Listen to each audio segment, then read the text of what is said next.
There are ruthless truths, and if you have the courage to face them, you become dangerous in a way that manipulators can no longer touch you. We were raised on a pretty story. The world is fair, people are kind, hard work always pays. Nice, but life whispers otherwise. The game isn't fair. Not everyone plays clean, and effort without clarity bleeds you dry. Marcus Aurelius reminds us, you have power over your mind, not outside events. Own the mind, win the day. When you master your mind, you rise above 90% of the crowd. Today, 8 ruthless lessons to make you dangerously smart in the best way. Seeing through appearances, hard to manipulate, decisive under pressure. And lesson 6 will change how you judge every relationship in your life. What is dangerous intelligence? Ordinary intelligence helps you solve problems. Dangerous intelligence helps you see them before they crash into you. It's not the art of manipulating others, but the ruthless discipline of cutting through your own illusions. The Stoics called it training the mind, to see clearly, to think rightly, to act justly, even in the middle of chaos. Are you ready? Let's begin. Lesson 1. Emotions drive, logic rides, shotgun. Most decisions are not born in logic. They are triggered by emotion, then dressed up with logic afterward. The reasoning we give? Often nothing more than the press release, written after the deal is already done. I once worked with a student in Austin. He swore he bought an expensive gym package because of the science, the trainers, the cutting-edge program. It sounded rational. But dig deeper, and the truth surfaced. He had just gone through a divorce. What he really wanted wasn't a workout plan. It was a place where he could feel seen, connected, less alone. The spreadsheets and schedules were just camouflage. You'll see this everywhere. Online debates rarely turn on facts. They turn on ego, on identity, on people clinging to a sense of who they are.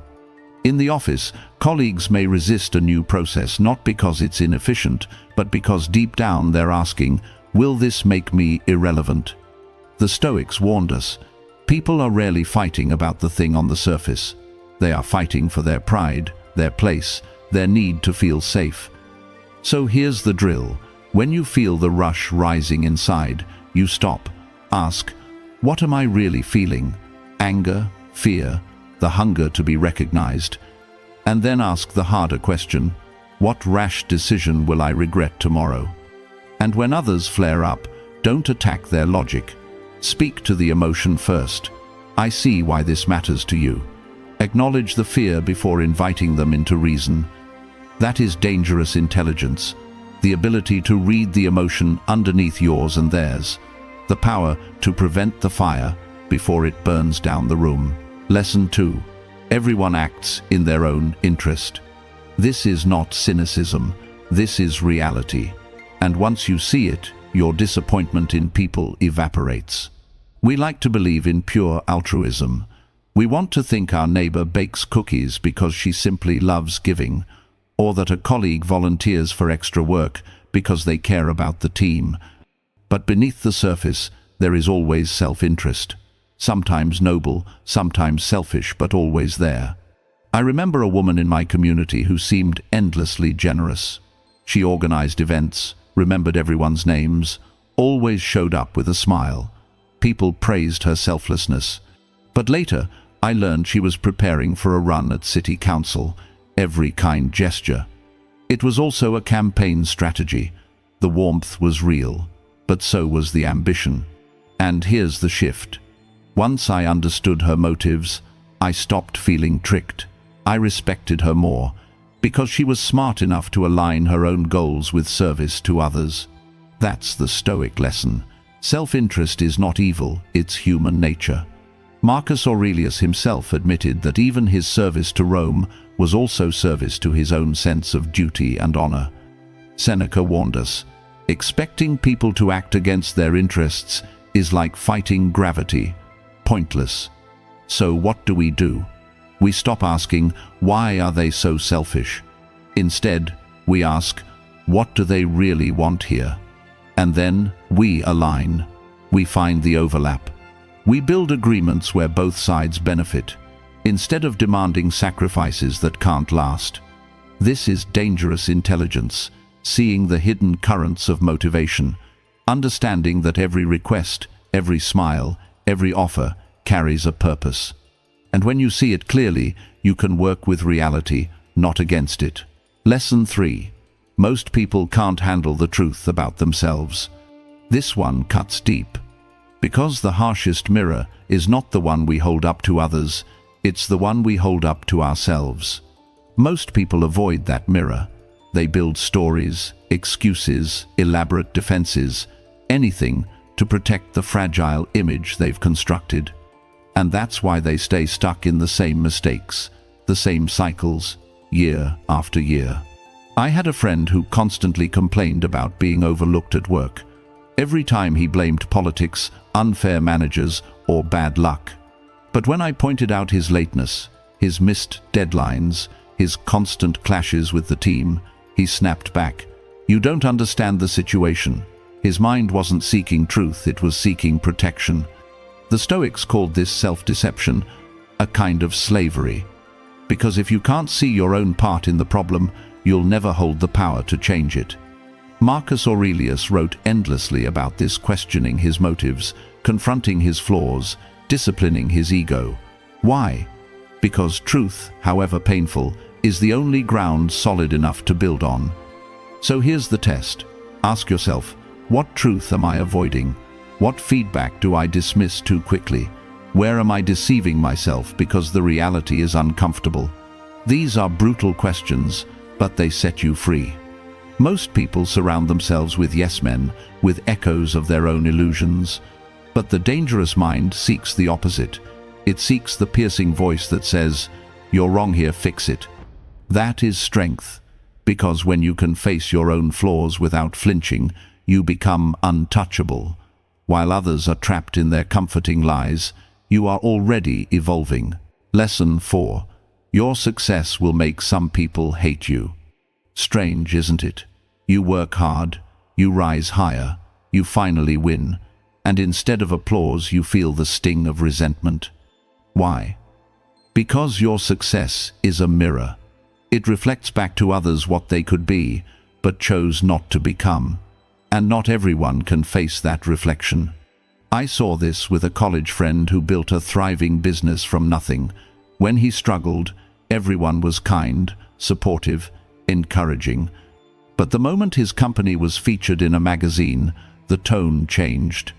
Jokes about how money must have gone to his head, rumors about how he just got lucky. People who once celebrated him began sharpening knives behind his back. Here's the truth. He hadn't changed. What changed was how his success exposed the excuses of others. Instead of being inspired, they felt threatened, and envy disguised itself as criticism. Marcus Aurelius knew this well. Even as emperor, he was surrounded by gossip, betrayal, and envy.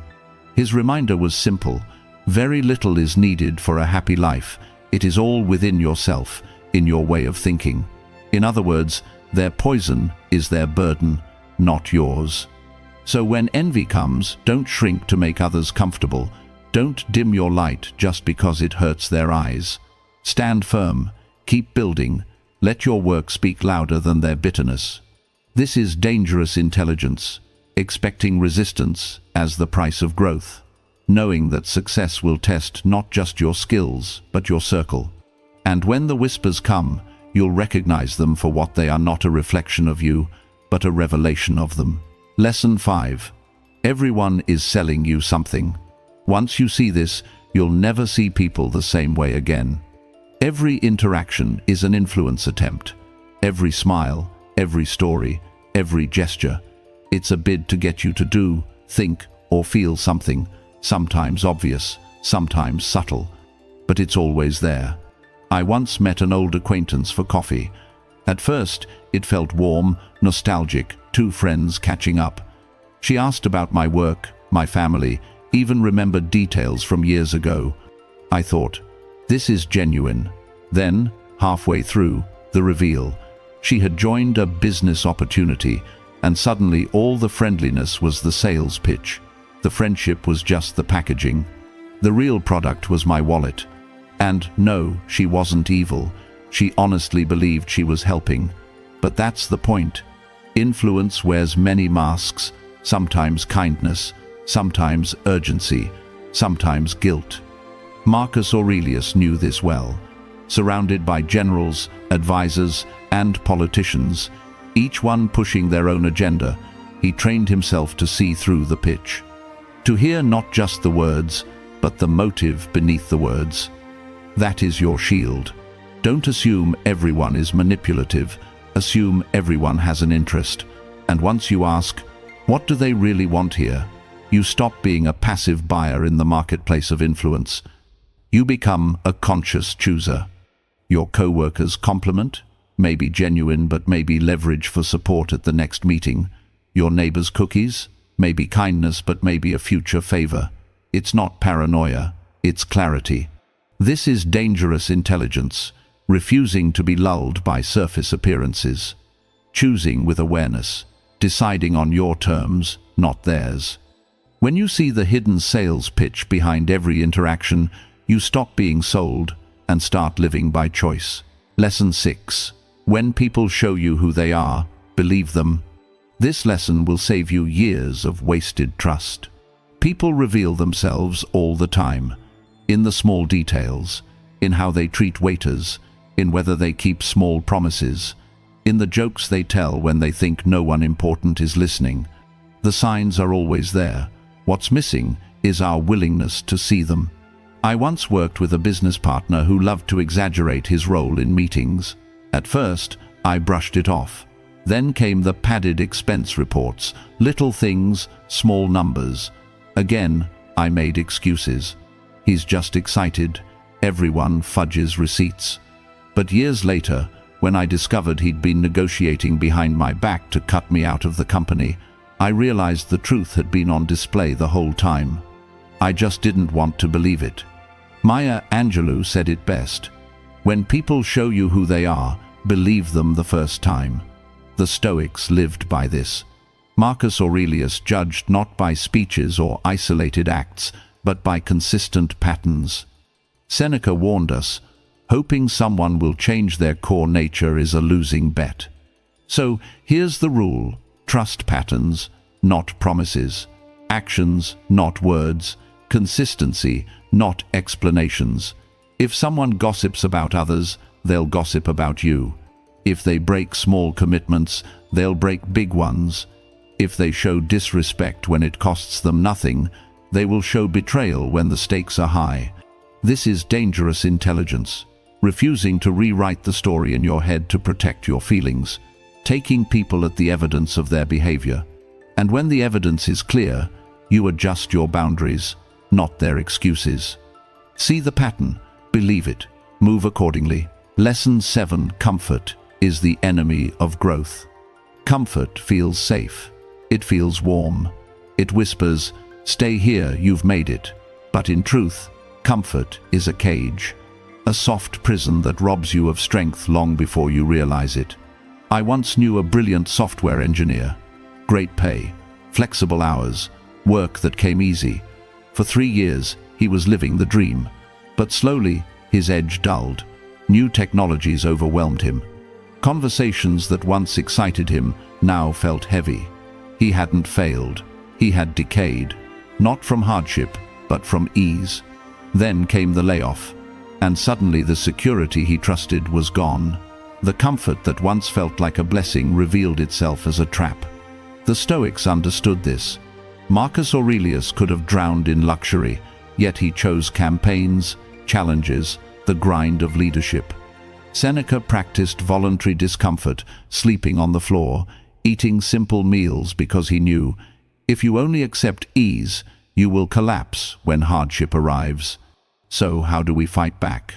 We choose difficulty on purpose. Speak up when silence is safer. Learn the skill that intimidates you. Train the body when the couch is calling. Every time you push into discomfort, you sharpen your blade. Here's the paradox. Comfort kills more dreams than failure ever will, because failure at least teaches. Comfort teaches nothing except how to stay the same. Dangerous intelligence means spotting this trap early. It means asking, where am I choosing safety over growth? What am I avoiding because it feels hard? And then stepping straight toward it. Because while most people are lulled to sleep by comfort, you will be awake, alive, and rising. Lesson 8. You're going to die, and most of your worries mean nothing. This is the final lesson, the most ruthless and the most liberating. Death is not a possibility. It is the only certainty. And when you remember this, most of the noise that drains your energy vanishes. I watched this truth unfold in a man I admired. Before his diagnosis, he obsessed over office politics, neighborhood gossip, whether his lawn looked perfect compared to the neighbors. He fought battles that meant nothing, but once cancer forced him to face the clock, everything shifted. He stopped caring about approval.